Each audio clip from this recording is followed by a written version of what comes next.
अनुलोम विलोम कैसे करना होता है, उसके लिए भी आपको कोई एक आसन को चयन करना होता है, सिद्धासन, सुखासन या पद्मासन। तो सबसे बढ़िया है सिद्धासन में बैठना है और बाएं हथेली को ध्यान मुद्रा में लगाना है। आपको जो ठेवना पर रखी है हथेली, उसको ध्यान मुद्रा में लगाइए। बहुत अच्छा। ध्यान मुद्रा कहते हैं अंगूठा और तर्जनी के अग्रभाग को नाखून के पास के इलाके को सटा लेते हैं। तर्जनी को लगाना है बाबू, अंगूठा के बगल वाले उंगली, हाँ, तीनों उंगली को सीधा करिए, सटा लीजिए। बहुत अच्छा। यह है ध्यान मुद्रा। ध्यान मुद्रा लगा करके जब अभ्यास करेंगे तो आपका ध्यान लगेगा, मेडिटेशन होगा, मन भटकेगा नहीं, चित्त शांत होगा। और महर्षि पतंजलि ने कहा है योगस चित्त वृत्ति निरोधः, यानी चित्त की वृत्तियों को रोक देना ही योग है। अब आपका अनुलोम विलोम शुरू हो गया है और आप देख सकते हैं कि तर्जनी का कोई काम नहीं है, तो तर्जनी को मोड़ दिया है हमने, अंगूठे के पास मोड़ दी, गोल कर दीजिए तर्जनी को। हाँ, ठीक। अब अंगूठा काम में आ रहा है और बीच की दो उंगलियां काम में आ रही हैं। बाएं नासिका से सांस भरना है, शुरुआत बाएं नासिका से ही करना है और दाहिने से छोड़ना है, पुनः दाहिने से लेकर के बाएं से छोड़ देना है। इस क्रिया का नाम है अनुलोम विलोम। करते रहिए 5 मिनट तक लगातार, करते रहिए लगातार। मेरुदंड को सीधा रखना है।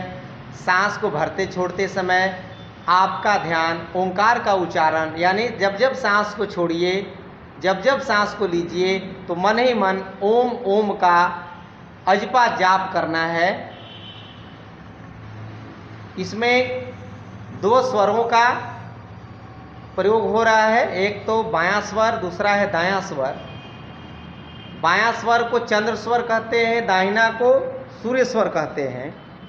ईड़ा पिंगला का लगातार अभ्यास हो रहा है, प्राणवायु उसी के माध्यम से अंदर बाहर हम कर रहे हैं।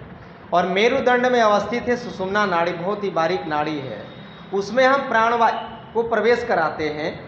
और ध्यान जो है आपका इसमें होना चाहिए मनस चक्र पर, जहाँ पर हम चंदन टीका या बिंदी लगाते हैं, वहाँ पर है मनस चक्र, वहाँ पर है तीसरा नेत्र। वहाँ पर जब ध्यान लगाएंगे आप, आंखें बंद रखिए, तो आपको बहुत सारे छोटे छोटे तारे जैसे आकाशीय जो पिंड होते हैं, ग्रह होते हैं, लगेगा कि तारा दिख रहा है लेकिन वो झिलमिला रहा है बहुत ज़्यादा, वो स्टेबल नहीं है। वो कभी दिखेगा, कभी नहीं दिखेगा, कभी उछल हो जाएगा, कभी बड़ा दिखेगा, कभी छोटा दिखेगा।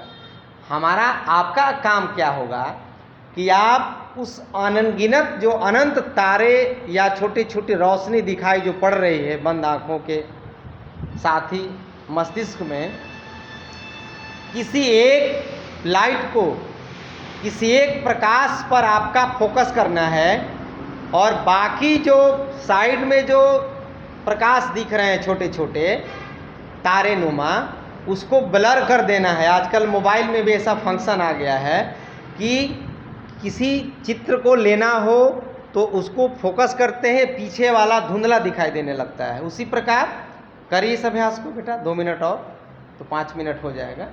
शुरू में क्या होता है कि पीठ दुखने लगती है, शरीर अकड़ने लगता है, मन भागने लगता है, ध्यान नहीं लग पाता है। मैं आज आपको कैसे मानसिक तौर पर हम संतुलित रहें, मानसिक तौर पर हम कैसे अपने आप को स्वस्थ बनावें, क्योंकि शरीर की बीमारी से ज़्यादा खतरनाक है मन की बीमारी। और ज़्यादातर आजकल मानस बीमारियों से हम परेशान हैं, और वही मानस बीमारियां मोटापे को जन्म देती हैं, हृदय रोग को जन्म देती हैं, अनेकों अनगिनत बीमारियों को जन्म देती हैं यही मानस समस्याएं। अब जो एक प्रकाश को आपने फोकस कर दिया है, वही प्रकाश को बार बार देखिएगा, बार बार देखिएगा, ध्यान इधर उधर विचलित नहीं होगा, तो वह बड़ा होता जाएगा सूर्य की तरफ। लगेगा कि अंदर हमारे मस्तिष्क में सूर्य का प्रकाश फैल रहा है।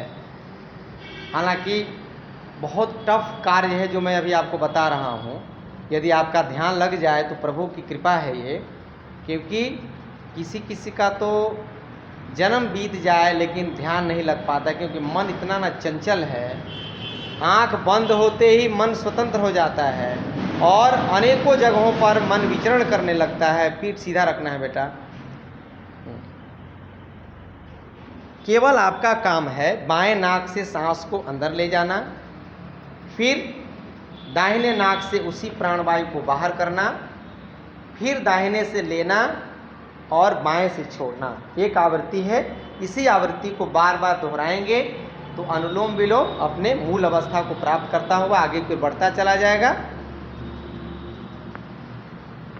तो आप सबसे निवेदन कि अनुलोम विलोम कम से कम इसको 15 मिनट से 30 मिनट तक किया जाता है, करना चाहिए, तभी जाकर के इसका आपको लाभ मिलेगा।